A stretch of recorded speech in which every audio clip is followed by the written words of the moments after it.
ان آیتوں میں اللہ رب العالمین نے دو شخص کا ذکر فرمایا ہے، اور یہ دو شخص ایسے ہیں جو ایک دوسرے کے دوست تھے، لیکن دو میں سے ایک شخص ایمان والا تھا اور دوسرا شخص کفر میں مبتلا تھا۔ ایک شخص مٹیریلزم کے اوپر اسپریچویلٹی کو ترجیح دیتا تھا اور دوسرا شخص روحانیت کے اوپر مادہ پرستی کو ترجیح دیا کرتا تھا۔ اللہ رب العالمین نے محمد الرسول اللہ صلی اللہ علیہ وسلم سے فرمایا کہ وَضْرِبْ لَهُمْ مَثَلَ الرَّجُلَيْنِ جَعَلْنَا لِأَحَدِهِمَا جَنَّتَيْنِ۔ آپ تمام انسانیت کے سامنے دو لوگوں کی مثال پیش کر دیں، دو شخص کی مثال پیش کر دیں، دو دوستوں کی مثال پیش کر دیں۔ جَعَلْنَا لِأَحَدِهِمَا جَنَّتَيْنِ، جن دو میں سے ایک کو ہم نے بہت ہی مٹیریلسٹک لائف دی تھی، بہت ہی لگژریس لائف دی تھی۔ ان دو میں سے ایک وہ تھا جن کو ہم نے دو بڑے باغات دیے تھے، ہم نے دو بڑے باغات دیے۔ کیسے باغات؟ انگور کے باغات۔ وَحَفَفْنَاهُمَا بِنَخْلٍ، پھر ان انگور کے باغات کے ارد گرد ہم نے اسے کھجور کے درخت بھی دیے، اور اس کے بعد وَجَعَلْنَا بَيْنَهُمَا زَرْعًا، اور ان باغات اور ان درختوں کے درمیان ہم نے انہیں کھیتی بھی دی۔ اب آگے اللہ رب العالمین فرماتے ہیں کِلْتَا الْجَنَّتَيْنِ آتَتْ أُكُلَهَا، یہ جو دو باغات ہم نے اس شخص کو دیے، دو میں سے ایک کو، یہ باغات ایسے تھے جو بالکل پھلدار تھے، جو نفع پہنچانے والے۔ یعنی آپ اندازہ لگائے کہ luxurious life at its peak, اپنی بالکل انتہا پر اور بالکل عروج پر یہ لگژریس لائف اللہ نے انہیں دی تھی۔ یہ جو مثال بیان کی جا رہی ہے کہ باغات دیے گئے انگور کے، پھر اس کے ارد گرد جو ہے ہم نے کھجور کے درخت دیے، پھر اس کے درمیان ہم نے کھیتی دی، پھر آگے اللہ نے فرمایا وَفَجَّرْنَا خِلَالَهُمَا نَهَرًا، اور ان باغات کے درمیان سے ہم نے اس کے لیے نہریں بھی جاری کر دی۔ اب آپ اس زمانے کے اعتبار سے سوچیں، موجودہ زمانے کے اعتبار سے نہیں، اس زمانے میں لگژریس لائف یہی تھی کہ انسان کے پاس اپنے باغات ہوں، انگور کے باغات، انگور بڑا پسند کیا جانے والا پھل ہے عربوں کے ہاں بالخصوص، اور پھر کھجور کے درخت ارد گرد ہوں، پھر اس کے درمیان نہر بھی بہ رہی ہو، اور ان تمام چیزوں کی ملکیت کس کے پاس ہے؟ اس شخص کے پاس ہے، وہ شخص اونر ہے اس چیزوں، ان تمام چیزوں کا۔ اب یہ کیسی لگژریس لائف میں وہ زندگی گزار رہا ہے۔ اب اس کا جو دوسرا شخص ہے، دوسرا ساتھی ہے، وہ اتنا مالدار نہیں تھا، اسے ایسی لگژریس لائف حاصل نہیں تھی، البتہ وہ ایمان والا تھا۔ اس نے مٹیریلسٹک لائف کو اپنا پرپز آف لائف کبھی نہیں بنایا، اپنی مادی اور مادیت پرستی کو کبھی بھی اس نے مقصد زندگی قرار نہیں دیا۔ اب دونوں کے درمیان ایک ڈسکشن ہوتی ہے، اس کنورسیشن کو قرآن کریم محفوظ رکھتا ہے۔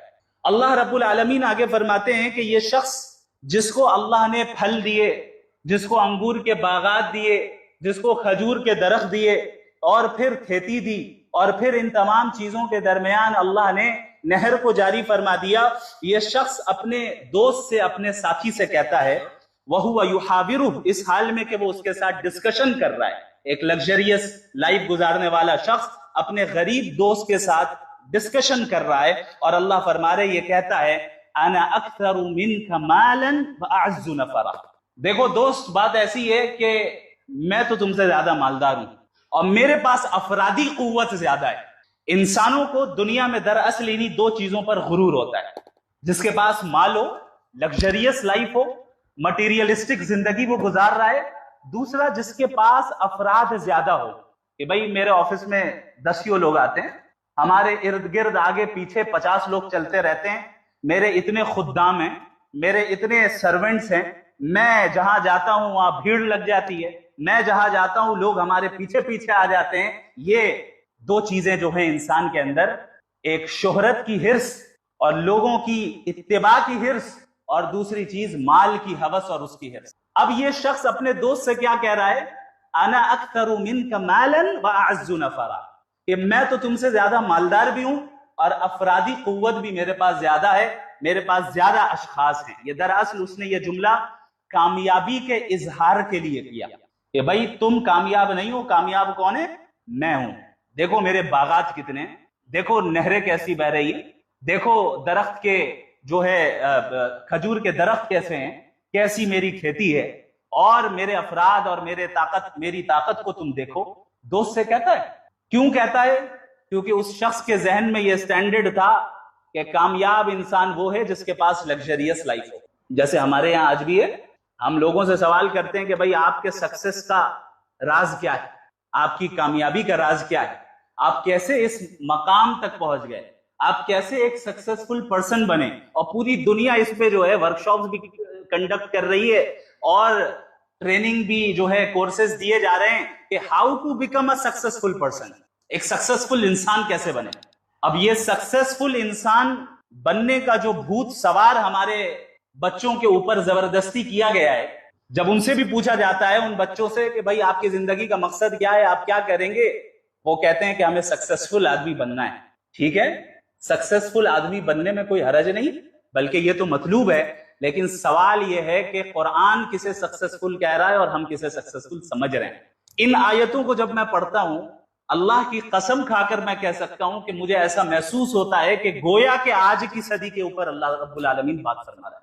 یہ واقعہ بیان کیا گیا اس لیے شاید کہ جو مغربی تہذیب کا غلبہ ہوگا، ویسٹرن سیولائزیشن کا غلبہ ہوگا، جہاں مٹیریلزم کو عام کر دیا جائے گا اور لوگوں کے ذہنوں میں یہ بات داخل کر دی جائے گی کہ آپ کامیاب اس وقت ہوں گے جب آپ کو ایک مٹیریلسٹک لائف مل جائے، لگژریس لائف مل جائے، تبھی کامیاب ہوں گے، نہیں تو کامیاب نہیں ہونے والے. آج ہم اور آپ جتنی دوڑ دھوپ کر رہے ہیں، جتنی انتھک محنتیں کر رہے ہیں، دن رات کام کر رہے ہیں اعلیٰ سے اعلیٰ ڈگریاں حاصل کرنے کے لیے، اعلیٰ سے اعلیٰ جاب حاصل کرنے کے لیے، اعلیٰ سے اعلیٰ بزنس بنانے کے لیے، اعلیٰ سے اعلیٰ عہدہ حاصل کرنے کے لیے، ان تمام چیزوں کا مقصد اگر آپ اپنے آپ سے پوچھیں، ہم سب اپنے آپ سے پوچھیں، تو یہی مقصد نکلے گا کہ کامیاب انسان بن جانا ہے، پیسے والے بن جانا ہے، اچھی لائف، ہمیں کمفرٹیبل لائف مل جائے، اس کی کوشش ہو رہی ہے، اس کی دوڑ دھوپ ہو رہی، اور لوگ کرتے آئے. ظاہر ہے یہ واقعہ جو قرآن کریم بیان کر رہا ہے یہ آج کا تو نہیں ہے، بہت پرانا واقعہ ہے. اب اس شخص نے بڑے ہی فخر کے ساتھ اپنی سو کالڈ سکسیس کا اظہار کیا، یہ کہہ کر کے انا اکثر منک مالا واعز نفرا، میں تم سے مال میں بھی زیادہ آگے ہوں اور افراد میں بھی زیادہ آگے ہوں. اب آگے اللہ فرما رہے ہیں وَدَخَلَ جَنَّتَهُ وَهُوَ ظَالِمٌ لِنَفْسِهِ، وہ اپنے باغات میں داخل ہوتا ہے، آج کے زمانے میں کہہ لیں اپنی فیکٹریز میں داخل ہوتا ہے، اپنے آفس میں داخل ہوتا ہے، اپنے گھر میں داخل ہوتا ہے، اس حال میں کہ وہ اپنے آپ پر ظلم کر رہا ہے. کیسے ظلم کر رہا ہے؟ اللہ کا انکار کر کے. اللہ کا انکار کرنا یہ سب سے بڑا ظلم ہے. ان الشرک لظلم عظیم، اللہ کے ساتھ کسی کو شریک ٹھہرانا، اللہ کا انکار کرنا، یہ در حقیقت سب سے بڑا ظلم ہے، سب سے بڑا ظلم. اللہ فرما رہے ہیں کہ یہ شخص اپنے باغ میں داخل ہوتا ہے اس حال میں کہ وہ اپنے اوپر ظلم کرنے والا ہے. آگے اللہ نے فرمایا کہ یہ کہتا ہے اپنی نعمتوں کو دیکھ کر، دنیا کے ساز و سامان اور باغات کو دیکھ کر، ما اظن ان تبید هذه ابدا، میرا تو خیال نہیں ہے کہ یہ چیزیں میرے پاس سے کبھی ختم ہونے والی ہیں، یہ ختم ہو جائے، ایسا مجھے نہیں لگتا ایسا کبھی ہوگا. جب ایک انسان کو کوئی عہدہ حاصل ہو جائے، جب وہ مال، شہرت، عزت کے عروج پر ہو، تو پھر اس طرح بسا اوقات جنون طاری ہو جاتا ہے. وہ سمجھتا ہے کہ بس اب تو میں ہی ٹرینڈنگ پیج پہ رہوں گا، اب تو میں ہی ہوں جو سب سے اعلیٰ و عرفہ ہوں.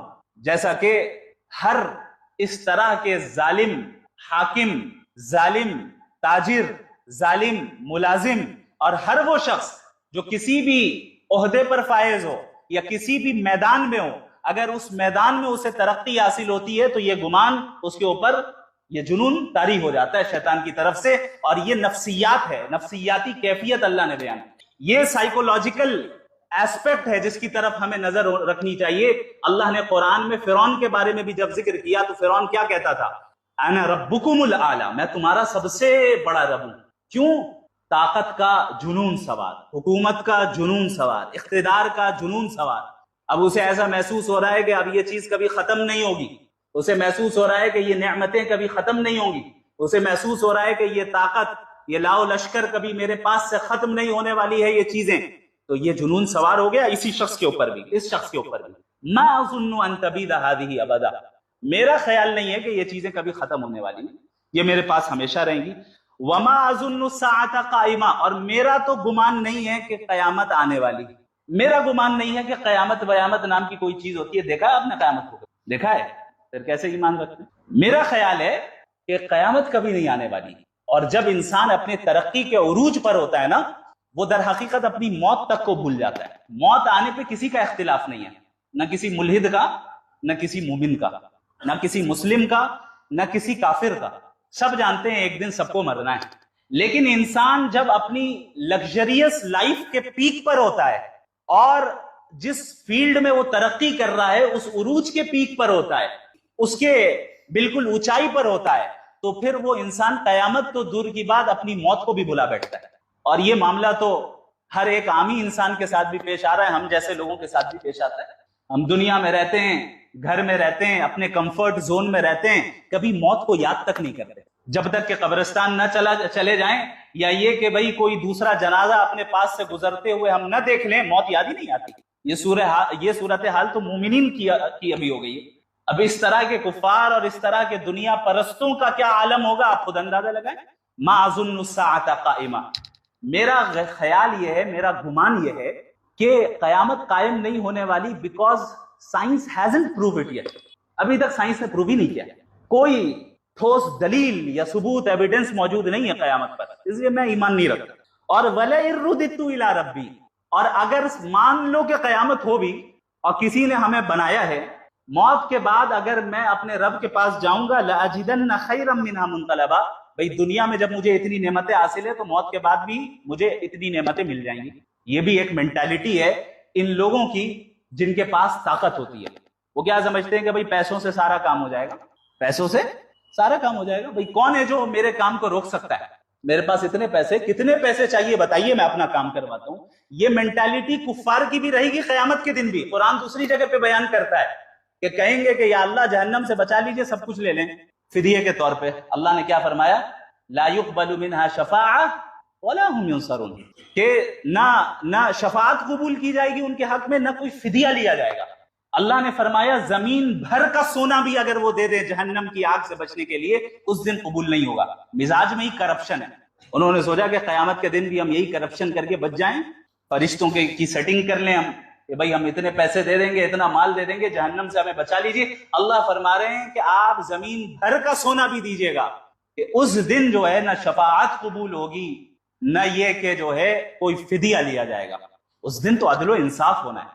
تو یہ مینٹالٹی اس شخص کی بھی تھی۔ اس نے کہا کہ بھئی میں نہیں سمجھتا کہ قیامت نام کی کوئی چیز ہوتی ہے، اور میں سمجھتا ہوں کہ اگر ہو بھی گئی تو میں وہاں پر بھی ان نعمتوں کو حاصل کر لوں گا، وہاں بھی ان نعمتوں کو حاصل کر لوں گا۔ بھئی ہمارا علم ہے، ہماری صلاحیت ہے، ہم نے اپنی صلاحیت سے ان پیسوں کو کمایا ہے۔ یہ لوگوں کے ذہن میں بات آتی ہے نا، یہی بات آئی تھی کس کے ذہن میں؟ قارون کے ذہن میں، کہ قال انما اوتیتہ علی علم عندی۔